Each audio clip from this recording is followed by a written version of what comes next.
শাপলা রাষ্ট্রীয় প্রতীক হলে ধানের শীষের বিষয়ে কমিশনকে ব্যাখ্যা নির্বাচন কমিশনকে দিতে হবে বলে মন্তব্য করেছেন এনসিপির মুখ্য সমন্বয়ক নাসিরউদ্দিন পাটোয়ারি। তালিকা থেকে প্রতীক বাছাইয়ে শেষ দিনে নির্বাচন কমিশনের বৈঠক শেষে কথা বলেন তিনি। এই সময় নাসিরউদ্দিন পাটোয়ারি বলেন, নির্বাচন কমিশন একটি সংস্থা ও দুটি রাজনৈতিক দলের হয়ে কাজ করছে। এনসিপির এই নেতা আরও বলেন, জাতীয় নিরাপত্তা দিতে ব্যর্থ এই সরকার কোন উপায় সুষ্ঠু নির্বাচন করবে। এ সময় দলের আরেক নেতা হাসনাত আব্দুল্লাহ বলেন, নির্বাচন কমিশন ও স্বৈরাচারী আচরণ করছে। হাসনাত আব্দুল্লাহ বলেন, এই কমিশনের পক্ষে সুষ্ঠু ও গ্রহণযোগ্যমূলক নির্বাচন করার কোনো যোগ্যতাই নেই। অন্তর্ভুক্ত করা হবে না সেটারও স্পষ্ট নীতিমালা নেই। নির্বাচন কমিশন একটি স্বেচ্ছাচারী সিদ্ধান্ত নিচ্ছে। যতক্ষণ না পর্যন্ত নির্বাচন কমিশন কোনো আইনগত জায়গা থেকে তারা কোনো কথা না বলে আমরা ধরে নিব এই সিদ্ধান্তগুলো ধরে নেওয়ার বিষয় না। এটি এখন স্পষ্টত এই সিদ্ধান্তগুলো আমাদের কাছে মনে হচ্ছে বা আমাদের তাদের সাথে যেই আলোচনা বা তাদের সাথে এই যে আমরা কাজ করছি, আমাদের কাছে মনে হয়েছে যে এই সিদ্ধান্তগুলো আসলে চাপিয়ে দেওয়া। নির্বাচন কমিশনে আছেন সহকর্মী ফারজানা আক্তার, আমরা যুক্ত হচ্ছি তার সাথে। ফারজানা, ইসির সাথে আমরা জানি এনসিপির বৈঠক হয়েছে এবং তারা আবারও শাপলার প্রতীক তাদের দেবার জন্য আবারও কথা বলে গেছেন এবং বেশ কিছু বিষয় তারা সামনে তুলে এনেছেন যে কেন শাপলা দেওয়া যাবে না এবং ধানের শীষের বিষয়ে ব্যাখ্যা চেয়েছেন। যেটি জানতে চাই আপনার কাছে সেটি হচ্ছে যে এরই মধ্যে একজন নির্বাচন কমিশনারও বলেছেন যে আইন এবং বিধির মধ্যে না থাকার কারণে এই শাপলার প্রতীকটি দেওয়া সম্ভব হচ্ছে না একটি রাজনৈতিক দলকে। সেখানে কি আইন বা বিধি পরিবর্তন করার ক্ষমতা নির্বাচন কমিশন রাখে না? মানে সেখানে আইনের ব্যাখ্যাটা আসলে কি?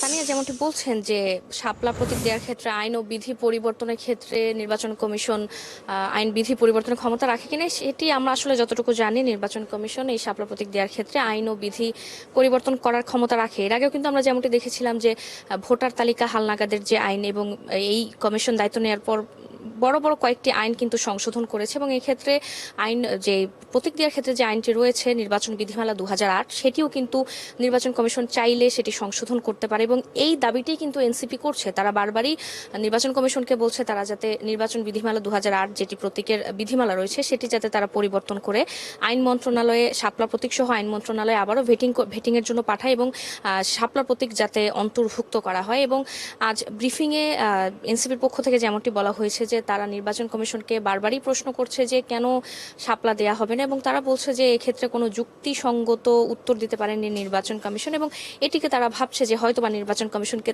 তাদেরকে শাপলা দিবে। এবং এনসিপি আজও বলেছে যে তারা শাপলা পাওয়ার ক্ষেত্রে আশাবাদী এবং তারা যেমনটি বলছে যে আসলে শাপলার বিকল্প তারা অন্য কিছু নেবে না এবং পাশাপাশি তারা ইসি নিয়ে নানা অভিযোগ করেছে। তার মধ্যে যেমনটি বলছে যে ইসির রিমোট কন্ট্রোল অন্য জায়গায় এবং তারা যেমনটি বলছে ইসি আসলে অন্য কোনো জায়গার কথা মতো কাজ করছে, নির্বাচন কমিশন নিরপেক্ষ নয় এবং তারা যেমনটি বলছে যে এই নির্বাচন কমিশনের আসলে আগামী ত্রয়োদশ জাতীয় সংসদ নির্বাচন করার মতো যোগ্যতা নেই, তারা এমনটি বলছে এবং তারা বারবারই বলছে যে নির্বাচন কমিশনের শুধরানো উচিত। এবং তারা পাশাপাশি আরও যেমনটি বলেছে এখন যে অবস্থা রয়েছে নিরাপত্তাজনিত অবস্থা, এটি যদি ঠিক না হয় তাহলে আগামী ত্রয়োদশ জাতীয় সংসদ নির্বাচনেও সমস্যা হতে পারে। পাশাপাশি তারা বারবারই একই কথা বলছে। আরেকটি বিষয় যেমনটি বলছিলেন যে ধানের শীষের কথা, তারা যেমনটি বলছে ইসি যদি এমন যুক্তি দেয় যে শাপলা রাষ্ট্রীয় প্রতীকে আছে তাই দেওয়া যাবে না, তারা তখন সেক্ষেত্রে এনসিপি বলছে যে তাহলে ধানের শীষ রাষ্ট্রীয় প্রতীকে আছে, সেক্ষেত্রে দুটোর ক্ষেত্রে আসলে তাদেরকে বিবেচনা করতে হবে, শুধু শাপলা নিয়েই তারা কেন এমন করছে। এবং তারা এক্ষেত্রে বলছে যে নির্বাচন কমিশন ষড়যন্ত্র করছে বা কোনো একটি জায়গা থেকে ষড়যন্ত্র করা হচ্ছে, তারা এমনটি দাবি করছে। তো শাপলা আসলে দেয়া যাবে কিনা বা নির্বাচন কমিশন সেই বিধি পরিবর্তন করবে কিনা, এটি আসলে নির্বাচন কমিশন যখন সিদ্ধান্ত নেবে তখন আমরা বলতে পারবো। অনেক ধন্যবাদ ফারজানা আক্তার। নিশ্চয়ই সামনের দিনগুলোতে এনসিপির বিষয়ে নির্বাচন কমিশন কি সিদ্ধান্ত নিতে যাচ্ছে সেটি জানবো পরবর্তীতে আবারও আপনার কাছ থেকে। দর্শক, সহকর্মী ফারজানা আক্তার ছিলেন আমাদের সাথে এতক্ষণ নির্বাচন কমিশন থেকে। নির্বাচন ফেব্রুয়ারিতে না হওয়ার মতো কোনো ঘটনা ঘটেনি। রমজানের আগেই নির্বাচন অনুষ্ঠিত হবে বলে জানিয়েছেন নির্বাচন কমিশনার আনোয়ারুল ইসলাম। তিনি আরও বলেন, বিধি অনুযায়ী তালিকায় শাপলা না থাকায় তা দেয়া যাচ্ছে না। সকালে সিলেট পুলিশ লাইন্সে নির্বাচনী দায়িত্ব সুষ্ঠুভাবে সম্পাদনের লক্ষ্যে পুলিশের দক্ষতা বৃদ্ধিতে আয়োজিত প্রশিক্ষণ শেষে কথা বলেন তিনি। এ সময় তিনি আরও বলেন, অতীতের মতো নির্বাচন হওয়ার কোনো সুযোগ নেই, বিতর্কিত কেউ আগামী নির্বাচনী দায়িত্বে থাকতে পারবেন না বলেও জানান তিনি। তবে নির্বাচন পদ্ধতি একটি রাজনৈতিক বিষয়, তাই এই বিষয় নিয়ে কোনো মন্তব্য করেননি নির্বাচন কমিশনার। আইনের বাইরে কোনো কাজ নির্বাচন কমিশন করতে পারে না, সুতরাং আইন এবং বিধি অনুযায়ী আমাদের তালিকায় যে মার্কাগুলো রয়েছে, যে প্রতীকগুলো রয়েছে, সেগুলোর মধ্যে যে প্রতীকটা চাচ্ছেন সেই প্রতীকটা না থাকার কারণে নির্বাচন কমিশন দিতে পারছে। বিএনপিকে জুলাই গণঅভ্যুত্থানের বিরুদ্ধে দাঁড় করানোর অপচেষ্টা সফল হবে না বলে মন্তব্য করেছেন বিএনপির স্থায়ী কমিটির সদস্য সালাউদ্দিন আহমেদ। গুলশানে দলের চেয়ারপারসনের কার্যালয়ে সংবাদ সম্মেলনে তিনি এ মন্তব্য করেন। সংবাদ সম্মেলনে তিনি বলেন, রাজনৈতিক দলগুলোর ধারাবাহিক সংগ্রামের মধ্য দিয়ে জুলাই গণঅভ্যুত্থান হয়েছে। এই অভ্যুত্থান ৩৬ দিনে হয়নি।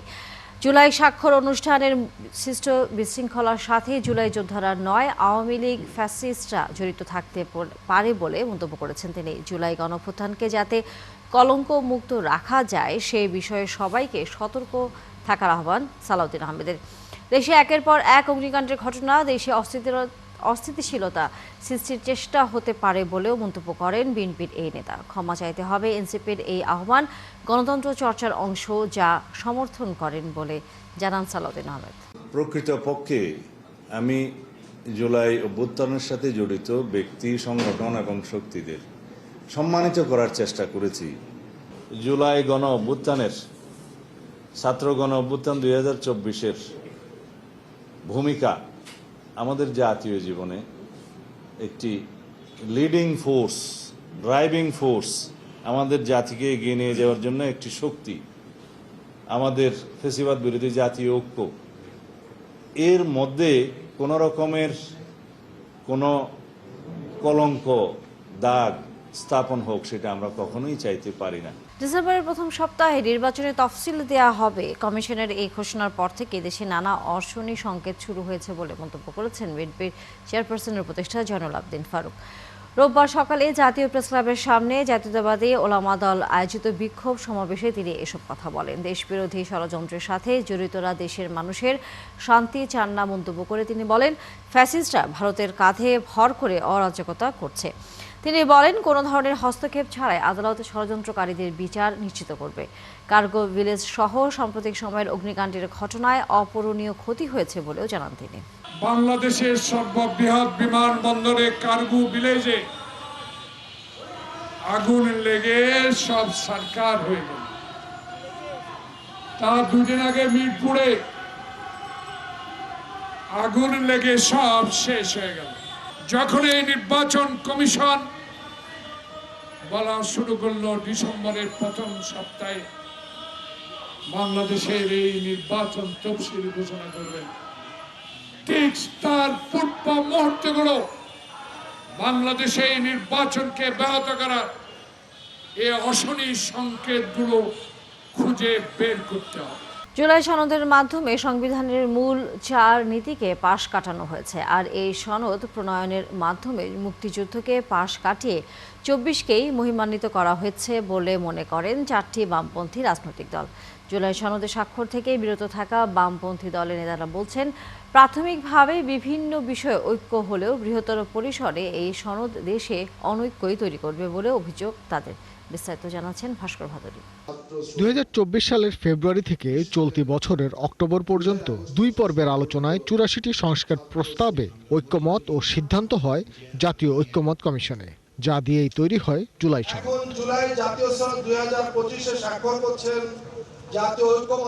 জুলাই পরবর্তী এই সনদে 17 অক্টোবর স্বাক্ষর করে 24টি দল ও বিভিন্ন জোটের 48 জন নেতা।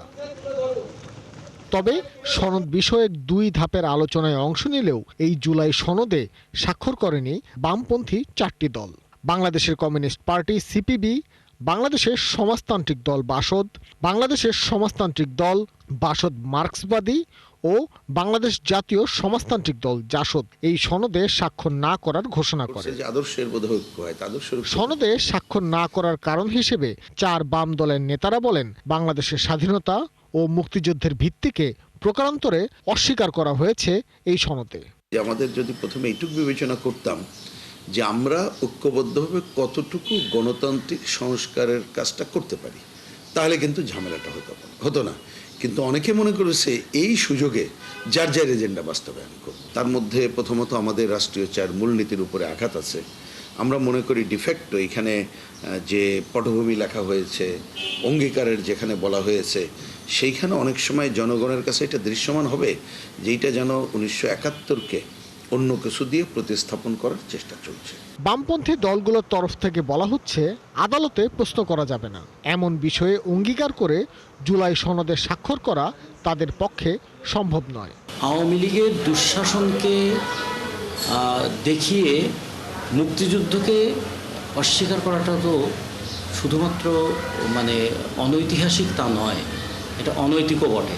ভিত্তির উপর দাঁড়িয়ে সৌধ নির্মাণ হবে, শুরু থেকে এই বিতর্কটা আমাদের ছিল এবং আমরা এই 71-কে 24 দিয়ে আড়াল করা নয়, বরঞ্চ 71-এর ভিত্তির উপর দাঁড়িয়ে 24 হয়েছে, এটাকে আমরা স্বীকৃতি দিতে চেয়েছিলাম। সনদের শেষ অংশে জুলাই সনদ পূর্ণাঙ্গভাবে বাস্তবায়নের কথা বলা হয়েছে, কিন্তু ভিন্নমত থাকলে তা কিভাবে বাস্তবায়ন হবে সেই বিষয়টি বোধগম্য ও স্পষ্ট না হওয়ায় জুলাই সনদে স্বাক্ষর করতে রাজি নন বামপন্থী 4 দলের নেতারা। আমি অবশ্যই আদালতে যাব, আমি এখানে অঙ্গীকার করব কেন? হ্যাঁ, যদি আমাদের যেসব বিষয়ে সব একমত হয়েছি, তাহলে আমরা এটা নৈতিকভাবে বলতে পারি, যেহেতু আমরা এখানে একমত হয়েছি, আমরা এটা নিয়ে আদালতেও এটা চ্যালেঞ্জ করতে যাব না। কিন্তু আমাদের বাইরে কেউ যেতে পারে, যে কোনো নাগরিক যেতে পারে, সেটাই এই অধিকারে ক্ষুণ্ণ হয়েছে বলে আমার জানা নেই। কিন্তু আমরা যারা স্বাক্ষর করছি, আমরা যারা ঐক্যমত হলাম, তারা আদালতে যাব না। আমাদের এখানে ভিন্নমতই আছে, অন্যান্য দলেরও ভিন্নমত আছে। যে দলগুলো সনদে স্বাক্ষর করেছে ক্ষমতায় গেলে তারা ঠিক কতটুক তা বাস্তবায়ন করবে তা নিয়েও সন্দিহান বাম নেতারা। এই সনদ বাস্তবায়ন না হলে দেশে ঐক্যের বদলে অনৈক্য তৈরি হবে বলেও মত তাদের। ভাস্কর ভাদুরী, ৭১, ঢাকা। 6 শর্তে এমপিওভুক্ত শিক্ষক কর্মচারীদের বাড়ি ভাড়া ও ভাতা বৃদ্ধিতে সম্মত হয়েছে সরকার। এই সিদ্ধান্ত 1 নভেম্বর থেকে কার্যকর হবে বলে প্রজ্ঞাপনে জানানো হয়েছে। এদিকে 5% বাড়িয়ে জারি করা প্রজ্ঞাপন প্রত্যাখ্যান করেছে আন্দোলনরত শিক্ষকরা। অন্তর্বর্তী সরকার শিক্ষকদের সাথে প্রতারণা করেছে বলে অভিযোগ জানিয়েছেন তারা। বেসরকারি শিক্ষা প্রতিষ্ঠানে কর্মরত এমপিওভুক্ত শিক্ষক কর্মচারীদের বাড়ি ভাড়া ভাতা মূল বেতনের 5% হারে সর্বনিম্ন 2000 টাকা দেওয়া হবে বলে শনিবার রাতে অর্থ মন্ত্রণালয় প্রজ্ঞাপন দিয়েছে। সকালে শহীদ মিনারে কর্মসূচি চলাকালে প্রজ্ঞাপনের খবর আসলে তার বিপরীতে শিক্ষকরা আন্দোলন চালিয়ে যাবার ঘোষণা দেন। আন্দোলনকারীরা বলেন, ষড়যন্ত্রের অংশ হিসেবে শিক্ষা উপদেষ্টা পুরো প্রক্রিয়াকে জটিল করছেন। গণঅভ্যুত্থানের সরকার কাছ থেকে এমন আচরণ গ্রহণযোগ্য নয় বলেও জানান শিক্ষক কর্মচারীরা। তারা বলেন, 20% বাড়ি ভাড়ার দাবি না মানা পর্যন্ত আন্দোলন চলবে। 6 লক্ষ শিক্ষক পরিবার নয়, বাংলাদেশের 92% মানুষের গণ দাবি শিক্ষকদের দাবির সাথে একমত। এসএসসি পাসকৃত পুলিশ দিয়ে এসিআর আবরার সাহেব যেভাবে আমাদের শিক্ষকদের লাঞ্ছিত করছে, পিটিয়েছে, রক্ত ঝরিয়েছে এবং পুলিশ বক্সে বসিয়ে থাপড়িয়েছে, এর মতো লজ্জাজনক শিক্ষক সমাজে আর নেই। 10% এই বাজেটে দিত, দেন বাকি 26 অর্থ বছরে আর 10% দিত, যেটা যৌক্তিকভাবে আমরা দাবি করছিল আমাদের জেলা রশিদ আদিল সাহেব। সেটা তিনি ঘৃণা করে, সেটা তিনি প্রত্যাখ্যান করে বলেছেন যে 5%-এর 0.5% বাড়বে না। 5% প্রজ্ঞাপন জারি করার পর শিক্ষকরা ফুঁসে উঠবে, রাস্তায় নামবে, মারামারি হবে, এতে করে লাভবান হবে স্বৈরাচারের সেই দোসররা যারা ষড়যন্ত্র করেছিল। শিক্ষকদেরকে সামনে রেখে গভীর ষড়যন্ত্রের আলামত দেখতে পাওয়া যাচ্ছে। প্রজ্ঞাপন জারির পর শিক্ষকদের সাথে প্রতারণা হয়েছে বলে অভিযোগ জানিয়েছেন আন্দোলনকারীরা। এর আগে শনিবার রাতে 6 শর্তে এমপিওভুক্ত শিক্ষক কর্মচারীদের বাড়ি ভাড়া ও ভাতা বৃদ্ধিতে সম্মত হয়েছে সরকার। সিদ্ধান্ত 1 নভেম্বর থেকে কার্যকর হবে বলে এক প্রজ্ঞাপনে জানানো হয়েছে। এ বিষয়ে আরো খবর নিয়ে দর্শক যুক্ত হচ্ছেন সহকর্মী আবু সুফিয়ান ফারাবী। আন্দোলনরত শিক্ষকরা সকালেই এই নতুন যে প্রজ্ঞাপন সেটি প্রত্যাখ্যান করেছেন বলে প্রতিক্রিয়া জানিয়েছেন। এখন পরবর্তীতে তাদের আসলে এই আন্দোলন কর্মসূচি কোন দিকে মোড় নেবে এবং সরকারের বা প্রশাসনের পক্ষ থেকে কারো যোগাযোগ করবার কোনো খবর পেয়েছেন কিনা, যেহেতু শিক্ষকরা এই প্রজ্ঞাপন প্রত্যাখ্যান করেছে? তানিয়া, যেমনটি আপনি বলছিলেন যে সকালে কিন্তু 5% বাড়ি ভাড়া সর্বনিম্ন 2000 টাকা বৃদ্ধি করে তাদেরকে প্রজ্ঞাপন দেওয়া হয়েছিল, কিন্তু এই অর্থ বছরে বাজেট স্বল্পতার কারণে এর চেয়ে বাড়ানো সম্ভব না, এমনটি কিন্তু সরকারের পক্ষ থেকে জানানো হয়েছে।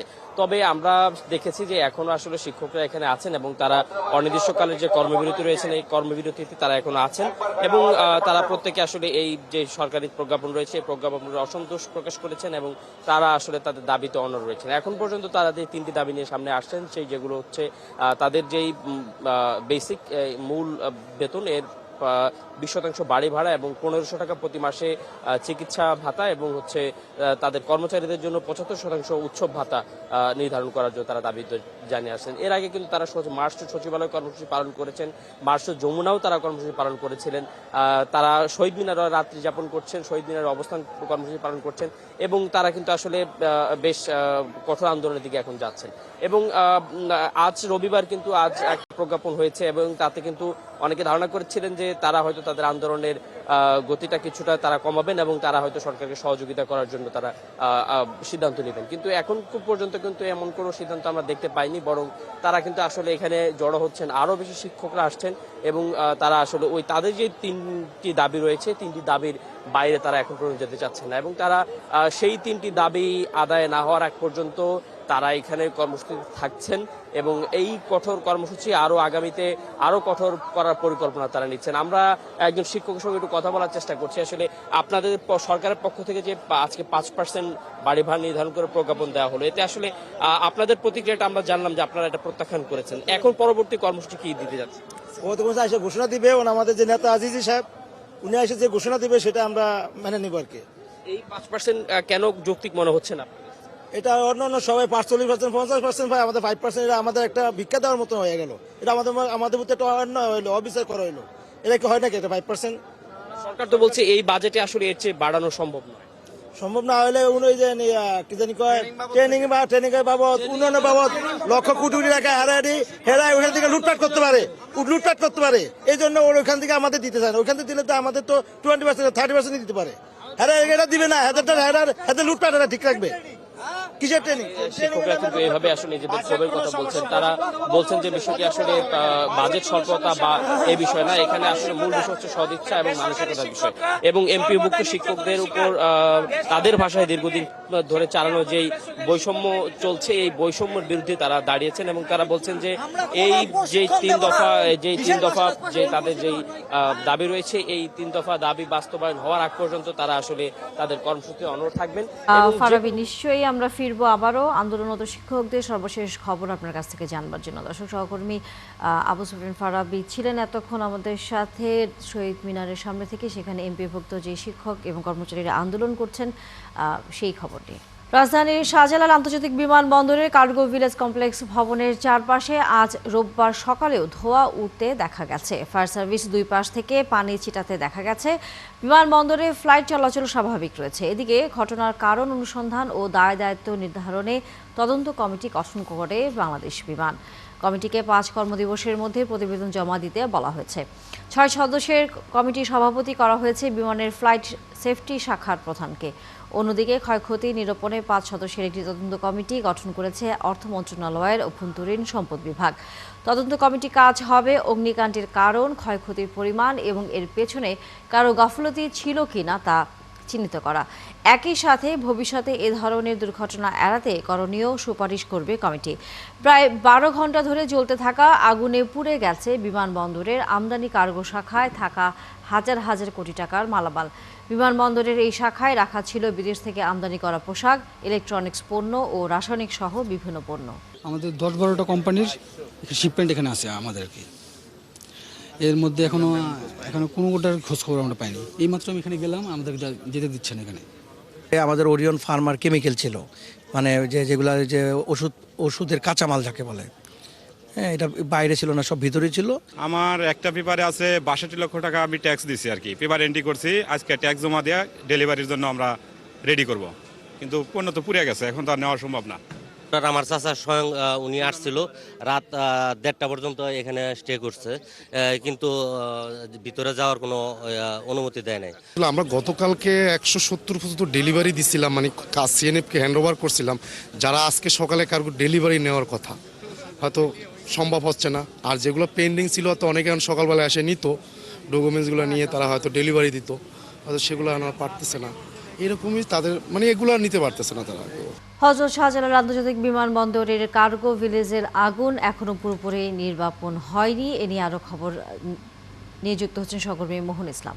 মোহন, আমরা জানি যে আগুন পুরোপুরি এখনো নিয়ন্ত্রণে আসেনি, নির্বাপন করতে হয়তো আরও সময় লাগতে পারে, কারণ গতকাল থেকেই কিন্তু বলা হচ্ছে যেহেতু সেখানে রাসায়নিক পণ্য থাকার কারণে নানা ধরনের মালামাল থাকার কারণে এই অগ্নিকাণ্ডের ঘটনাটি এত বিপুল আকারে ধারণ করেছে। সেটি নিয়ে সর্বশেষ ফায়ার সার্ভিস কর্তৃপক্ষরা কি জানিয়েছে যে আরও কতটা সময় লাগতে পারে, আর যেসব ক্ষয়ক্ষতির কথা আমরা কম বেশি সাধারণ মানুষের কাছ থেকে শুনছিলাম সেটিরও কোনো হিসাব বা তালিকা আসলে তৈরি হয়েছে কিনা, বিভিন্ন কোম্পানিগুলো কোনো ধরনের তালিকা দিয়েছে কিনা যে কী ধরনের পণ্য বা কী পরিমাণ পণ্য আসলে তাদের ছিল এই কার্গো ভিলেজের ভিতর? তানিয়া, আপনার শেষ প্রশ্নের উত্তর দিয়ে শুরু করি। কি পরিমাণ ক্ষয়ক্ষতি হয়েছে, কি কি পণ্য ছিল, কোন কোম্পানির কত ছিল, কত কোটি টাকা খরচ হয়েছে, তার ক্ষতির একটি হিসেব নিকেশ করার জন্য অন্তর্বর্তী সরকার কাজ করছে বলে কিন্তু আমাদেরকে জানিয়েছে বিমান ও বেসামরিক উপদেষ্টা শেখ বশিরউদ্দিন। তিনি কিন্তু একটু আগে এই পোড়াস্থান অর্থাৎ শাহজালালের 8 নম্বর গেটের যে কার্গো ভিলেজ সেটি পরিদর্শন করেছেন, এসে আমাদের সাথে কথা বলেছেন। তিনি জানিয়েছেন এটার কাজ চলছে এবং তিনি আরও বিষয়ে জানিয়েছেন যে বিশেষ করে বিমান চলাচল স্বাভাবিক প্রক্রিয়াতে রাখার জন্য কি করা হচ্ছে। তিনি জানিয়েছেন যে 21টি ফ্লাইট ডাইভার্ট এবং আপনার ক্যান্সেল রিশিডিউল করা হয়েছে এবং আগামী 3 দিন রিশিডিউল যে ফ্লাইটগুলো রয়েছে সেই ফ্লাইটে কোনো ধরনের ট্যাক্স বা ভ্যাট দেওয়া লাগবে না, সেগুলো মওকুফ করা হয়েছে। এবং তিনি কিন্তু বলছিলেন যে ব্যবসায়ীরা সাথে তিনি একটি বৈঠক করেছেন, ভেতরে বিজিএমই এর বিকেএমই এর 2টি প্রতিনিধি দল ছিল। বিজিএম এর যারা ছিল তারাও কিন্তু বলেছেন যে তারা জানিয়েছেন যে ক্ষয়ক্ষতির পরিমাণটা কত হতে পারে, সরকারের সাথে কথা বলেছে কীভাবে এটা আসলে ক্ষতিপূরণটা নেওয়া যায়। কিন্তু উপদেষ্টা কিন্তু বলেছেন যে সম্পূর্ণ যদি নাও যায় সেক্ষেত্রে কোন প্রক্রিয়ায় দেওয়া যায়, কীভাবে দেওয়া যায় সেই বিষয়টার সামনে আলোচনা করবে, সেটা জানানো হবে। এবং আমরা কিন্তু বিকেএমই এর যিনি সভাপতি রয়েছেন, নির্বাহী সভাপতি আছেন হাতেম আলী, তিনি কিন্তু আমাদের সাথে কথা বলে জানিয়েছেন যে এই যে আপনার বিমানবন্দরের এরকম একটি সেন্সিটিভ জায়গায় আগুন, সেটা কিন্তু চোখে আঙুল দিয়ে দেখিয়ে দেয় আমাদের অবস্থা মানে কী পরিমাণ ভঙ্গুর, এবং যে প্রতিষ্ঠানগুলো রয়েছে বা কলকারখানাগুলো সেগুলো কিন্তু সবুজায়ন করা হচ্ছে বা আগুনের থেকে দূরে রাখার জন্য অনেক ধরনের কাজ করছে। কিন্তু সরকার এই ধরনের একটি কেপিআই আওতাভুক্ত এলাকায় কেন আগুন মুক্ত রাখতে পারেনি, কীভাবে আগুন লাগলো, কেন আগুন লাগলো, এত ক্ষয়ক্ষতি কেন হলো, সেই বিষয়টা কিন্তু খুঁজে রাখার এক ধরনের দাবি তিনি জানিয়েছেন। এবং এই আগুন কেন লেগেছে, কী কারণে হয়েছে, এই বিষয় খুঁজে বের করার জন্য কিন্তু বিমান বাংলাদেশ এয়ারলাইন্স একটি কমিটিও করেছে। মোটা থেকে বলতে গেলে যে উপদেষ্টা কিন্তু জানিয়েছেন যে এই বিষয়ে কাজ হচ্ছে, সামনের দিনে হয়তো আমরা এই সবগুলোর উত্তর পেতে পারি। তানিয়া, নিশ্চয়ই ফিরবো আমরা তখন আবার আপনার কাছে। এবং যেটি এর আগে আপনি বলছিলেন যে যারা নতুন করে আবার ফ্লাইটটি শিডিউল করেছে সেখানে ট্যাক্স সরকার মওকুফ করেছে, কোন কোন ফ্লাইট এবং কোন কোন এয়ারওয়েজের এই ধরনের ঘটনাগুলো ঘটেছে, এই ট্যাক্সগুলো মওকুফ করা হয়েছে, সেগুলো সম্পর্কে নিশ্চয়ই পরবর্তীতে আপনার কাছ থেকে আমরা তথ্য জানতে পারবো। ধন্যবাদ মোহন ইসলাম যুক্ত হওয়ার জন্য। আগুনের ঘটনার পর শাহজালাল আন্তর্জাতিক বিমানবন্দরে 6টি ফ্লাইট বাতিল হয়। এতে ভোগান্তিতে পড়েন শতাধিক যাত্রী। বিভিন্ন এয়ারলাইন্স তাদের হোটেলে রাখলেও এখন চলে যেতে বলা হচ্ছে। বিমানবন্দরের পরিচালক জানিয়েছেন আজকালের মধ্যে ফ্লাইটগুলোর সময়সূচি ঠিক হলেই যাত্রীরা যেতে পারবেন। আরও জানাচ্ছেন মোহাম্মদুল খান অপু। বিমানবন্দরে কার্গো ভিলেজে আগুন লাগার পর বিমান চলাচল বন্ধ থাকে 5 ঘন্টার কিছু বেশি সময়। বাতিল হয়ে যায় 6টি ফ্লাইট। আটকে পড়া যাত্রীরা পড়েন চরম অনিশ্চয়তায়। পরে বিমান কর্তৃপক্ষ ও এয়ারলাইন্স থেকে রাজধানীর উত্তরার প্লাটিনাম সহ কয়েকটি হোটেলে তাদের রাখা হয়। তবে রবিবার সকাল থেকে তাদের চলে যেতে বলা হচ্ছে। অপেক্ষা করার পর অনেকেই হোটেল ছাড়েন, আবার কেউ অপেক্ষমান থাকেন। তবে এসব যাত্রীদের গণমাধ্যমে কথা বলতে বাধা দেন এক হোটেল কর্মচারী। এমনকি রিসেপশনের লাইট বন্ধ করে তাদের বসিয়ে রাখা হয়। এদিকে ফ্লাইট চলাচল স্বাভাবিক হলেও বিলম্বের অভিযোগ যাত্রীদের। আর আমাদের ফ্লাইট হয়েছে আপনার 12:50-এ, আমাদের ফ্লাইট কোনো বিপর্যয় হয় নাই। তাদের জানানো উচিত ছিল যে 3 ঘন্টা লেট হচ্ছে, আপনারা ওইভাবে সময় নিয়ে আসেন। তো এমনি নর্মালি আসতে হয় 3 ঘন্টা আগে, আরও যদি 3 ঘন্টা লেট হয় তো আমার যাত্রা এখানে টোটাল 6 ঘন্টা ব্রেকে থাকবো, ওইখানে আমার যাইতে সময় লাগবে 10 ঘন্টা। তো আমাদের তো এটা অন্যরকম একটা ভোগান্তি হচ্ছে। কাউন্টার থেকে টিকিট কালেক্ট করছি, ওইখান থেকে আমাদেরকে কিছু জানানো হয় নাই। তো আসার পরে দেখতেছি যে 2:15 ফ্লাইট, তো প্রায় 3 ঘন্টার লেট। বিমানবন্দরের পরিচালক জানান আটকে পড়া যাত্রীদের জন্য ফ্লাইট নতুন করে সমন্বয় করবে সংশ্লিষ্ট এয়ারলাইন্স। মোহাম্মদুল খান অপু, 71, ঢাকা। শাহজালাল আন্তর্জাতিক বিমানবন্দরের কার্গো ভিলেজে আগুনের ঘটনার পর বর্তমানে যেসব কার্গো আসছে সেগুলো 36 ঘন্টার মধ্যে ক্লিয়ার করা হবে। আজ সেখানে পরিদর্শনে গিয়ে কথা বলেন বাণিজ্য উপদেষ্টা শেখ বশিরউদ্দিন। তিনি বলেন মন্ত্রণালয় বর্তমানে যে ইন্স্যুরেন্স ব্যবস্থা আছে তা আমলে নিয়ে ক্ষতিপূরণের বিষয়টি নিয়ে কাজ করা হবে। ধ্বংসের পরিমাণগত, অর্থনৈতিক পরিমাণ এবং ওজনের পরিমাণ, এই দুটোকে আমরা নির্দিষ্ট করার চেষ্টা করছি এবং এর সাথে সংশ্লিষ্ট খাত ভিত্তিক নির্ণয়েরও আমরা চেষ্টা করছি।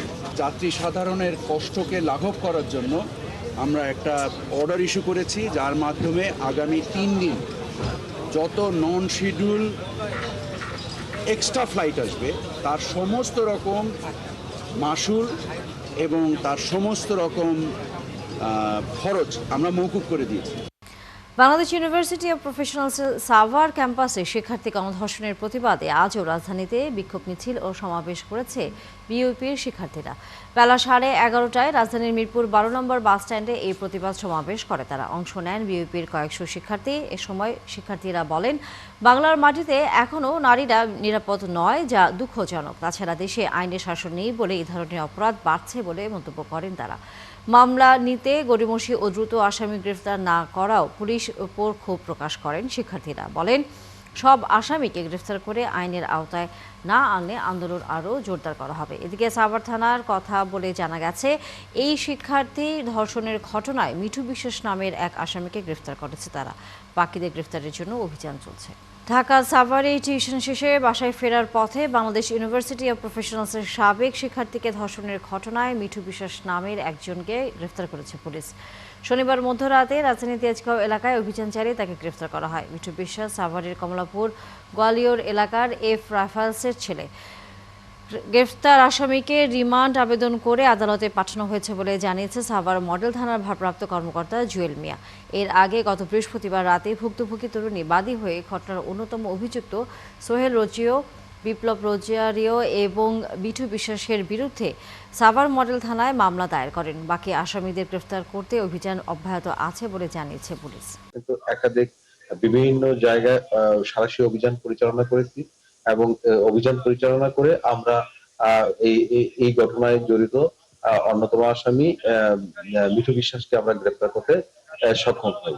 নভেম্বরে তিস্তা মহাপরিকল্পনা বাস্তবায়ন প্রকল্প শুরুর দাবি তুলেছেন লালমনিরহাট সহ তিস্তা পাড়ের 5 জেলার মানুষ। এ নিয়ে ধারাবাহিকভাবে আন্দোলন করছেন তিস্তা পাড়ের মানুষ। এই নভেম্বরে মহাপরিকল্পনা বাস্তবায়নের কাজ শুরু না হলে বৃহত্তর রংপুর অঞ্চলকে অচল করার ঘোষণা দিয়েছে তিস্তা বাঁচাও আন্দোলন কমিটির প্রধান সমন্বয়ক। পানি উন্নয়ন বোর্ড নির্বাহী প্রকৌশলী বলছেন, তিস্তা রক্ষায় 2 তীরে বাঁধ নির্মাণ অনুমোদনের অপেক্ষায়। মিলন পাটোয়ারির তথ্য ছবিতে বিস্তারিত। তিস্তা কেড়ে নিয়েছে তার সব। নদীতে 8 বার বসতবাড়ি বিলীন হয়েছে, হারিয়েছেন আবাদি জমি। লালমনিরহাট সদর উপজেলার গোকুন্ডা ইউনিয়নের চর গোকুন্ডা গ্রামের সোহরাব আলী এখন নিঃস্ব। কেবল সোহরাব নয়, তিস্তা পাড়ে মানুষের জীবনে ভাঙন, বাড়িঘর, জমি হারানো, উদ্বাস্ত জীবন নিত্যদিনের চিত্র। এখন তো আমার যাওয়ার জায়গা নাই, জায়গা জমি নাই। নদী যদি খোঁড়া বাস্তবায়ন হয় তো মনে করেন তাহলে আমরা হয়তো সুখী হতে পারবো। বহু কিছু ছিল, গাছ গাছালি বহু ছিল, বাগান ছিল, হ্যাঁ, মাছের খামার ছিল, হ্যাঁ, অনেক কিছু এখানে আমাদের আসলো। এই জিনিসগুলো সম্পূর্ণ নদী নিয়ে গেছে। তিস্তা শাসনের মহাপরিকল্পনা নেওয়া হয়েছে অনেক আগেই, কিন্তু এখনো কাজই শুরু হয়নি। এতে স্বপ্ন ভঙ্গের হতাশায় মলিন লালমনিরহাট, রংপুর, নীলফামারী, কুড়িগ্রাম সহ উত্তরের 5 জেলার নদীতে সব হারানো পরিবারগুলো। মহাপরিকল্পনা দ্রুত বাস্তবায়নে দফায় দফায় গণপদযাত্রা, স্মারকলিপি প্রদান, মশাল প্রজ্বলন সহ নানান কর্মসূচি পালন করে তিস্তা পাড়ের কয়েক লাখ মানুষ। ক্ষতি মানে নিঃস্ব করে ফেলেছি। 7-8 মাটির ওয়া মনে করে ধ্বংস। বর্তমানে গুছি বেটার পাইনি। আমরা ইলিশ চাই না, তিস্তা নদী একটা নদী খনন করার কথা শুনতেছি।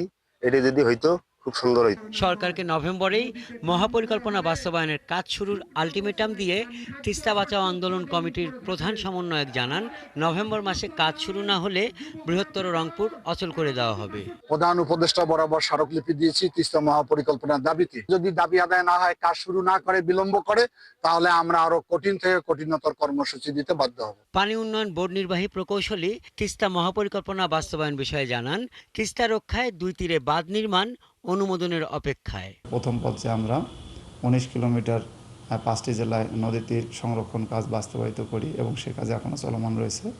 সেকেন্ড ফেজে আমাদের যে বাকি অংশটুকু, সেটা ইতিমধ্যে 5 জেলায় টেন্ডার ইভ্যালুয়েশন হয়ে গেছে, নোয়া দেওয়া হয়ে গেছে। তিস্তা নদীর উভয় তীরের নদী তীর সংরক্ষণ এবং খনন একটি প্রকল্প ডিপিপি সাবমিট করা হয়েছে। সেটি আবার পুনঃযাচাই করে প্রায় 2000 কোটি টাকা ব্যয়ে আবার আমাদের মন্ত্রণালয়ের মাধ্যমে প্ল্যানিং কমিশনে যাবে। সেটার জন্য আমরা কাজ করছি। গত 16 অক্টোবর তিস্তাপাড়ের 5 জেলায় নদী তীরে মশাল প্রজ্বলন হয়। হাসান আহমেদ, 71। বাউল সম্রাট ফকির লালন শাহের ১৩৫তম তিরোধান দিবস উপলক্ষে 3 দিনের উৎসবের আজ শেষ দিন। সাধু ভক্তদের পদচারণায় মুখর সাইজির আখড়াবাড়িতে এখন ভাঙনের সুর। দেশ বিদেশ থেকে আসা লালন ভক্তরা ফিরে যাবেন, অপেক্ষা করবেন আগামী মিলনের। উহিনুর ইসলামের ক্যামেরায় থেকে শাহিন আলীর প্রতিবেদন।